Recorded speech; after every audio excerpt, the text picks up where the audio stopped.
Mungere etali ya bulijjo nga tuli mu parliament y'eggwanga amawulire gaagano gagezi n'osula okuba nti gategeezezza nti abadde akulira oludda oluvuganya gavumenti mu parliament gwe bayita Matayasi Mpuuga Nsamba bamuwadde obukadde 500 nga award. Amawulire mapya nnyo gakagenda maaso n'okuba nti gavaayo gategeezezza nti parliament esiimye abadde akulira oludda oluvuganya gavumenti mu parliament mu nnakibiina ekya National Unity Platform. Munnakibina ekya National Unity Platform gwe bayita Matayasi Mpuuga Nsamba abagenze maaso n'okuba nti bamuwadde ensimbi obukadde 500 bamugambye nti weebale kukola emyaka 2 gy'osavinze tetuyinza butakwebaza. Parliament emuwadde obukadde 500. Wabaddewo meeting yagenda maaso n'okuba nti yatudde meeting eno yatudde mu parliament negenda maaso n'okuba nti yakanyiza wabeerewo a one time pay off service award ya bukadde 500 for the lead of opposition n'okukwata obukadde obulala 400 eri ba commissioners aba parliament. Activists atuuliriza ab'enjawulo batandise dde okulabika nti boogera nga bagamba nti service award after only 2 years in office omuntu ne mumukwata obukadde 500. Kakati nti waliwo meeting yagenda maaso n'okuba nti etuula ennaku z'omwezi zaali 6 May omwaka 2022 mu boardroom ku parliament. Meeting eno yagenda maaso n'okuba nti eyitibwa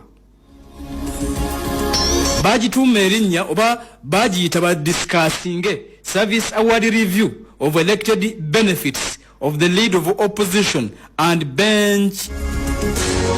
banker bench commissioners. Byali byayisibwa dda era meeting eno wakati mu kutuula yalimu speaker parliament Anita Amongo eyali akulira oluvuganya gavumenti mu biseera ebyo Matayasi Mpuuga Nsamba,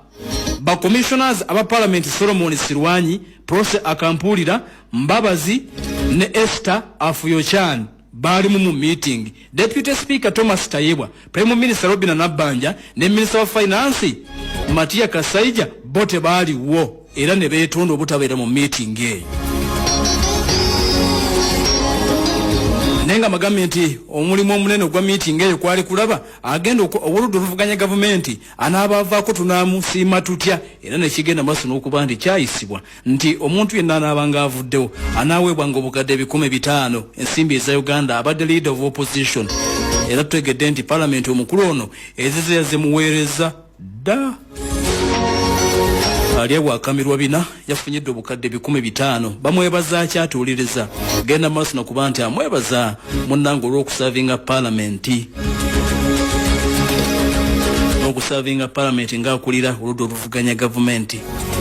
Kati ebyo nabyo tubitegedde obukadde atuuliriza 500 bwasaze dda bavudde dda mu nsawo ya gavumenti ne bugenda yali akulira oludda oluvuganya gavumenti kubayita Matayasi Mpuuga Nsamba. Kakati amawulire bulijjo gavaayo gagenda maaso n'okuba nti geekengera nti amawulire gategeeza of course ag'omunda ennyo nga gagamba nti ekibiina ekya NLP kyagenda maaso n'okuba nti kyekengera enkolagano ey'amaanyi eri wakati wa parliament n'obukulembeze bwa parliament ne yali akulira oludda oluvuganya gavumenti gwe bayita Matayasi Mpuuga Nsamba nti waaliwo enkolagano ey'amaanyi ey'omuggundu wakati wa Anita Amongo speaker ne Matayasi Mpuuga Nsamba yali akulira oludda oluvuganya gavumenti era nti kimu ku byasuzanga ekibiina ekya National Unity Platform nga kikulembera Principal Robert Kyagulanyi Ssentamu nga tebeebase olw'enkolagano eno nga bagamba nti kyali kisuuse. Kale n'amalala agamu ku ago ge twali tetwakuwa naye ng'enswera yali egaleese gaategeeza nti mu kaseera kano woofiisi ya komishona gye baawa omukulu gwe bayita Matayasi Mpuuga Nsamba bw'ate yagala kusinga yakulira oludda oluvuganya gavumenti era nti naye bamakinga sure nti bagiteekako benefits eziwerako omukulu asigale nga ddala alabika nga akulira oludda oluvuganya gavumenti. Ago nago enswera yagaleeta kyokka era amalala ne gagenda maaso n'okuba nti gategeeza nti yadde nga ababaka bangi mu palamenti y'eggwanga naddala bali ku ludda oluvuganya gavumenti teboogera olw'okutya embwa za Kyagulanyi ezikuuma ku geeti ye magere wabula abaana aba Kyagulanyi b'ekibiina kya NUP abali ku social media obutabalumba nti mukasirise bakkiririza mu eyali akulira oluvuganya gavumenti Mpuuga nsamba nti bangi oyo Bogo batwala nga mukama waabwe.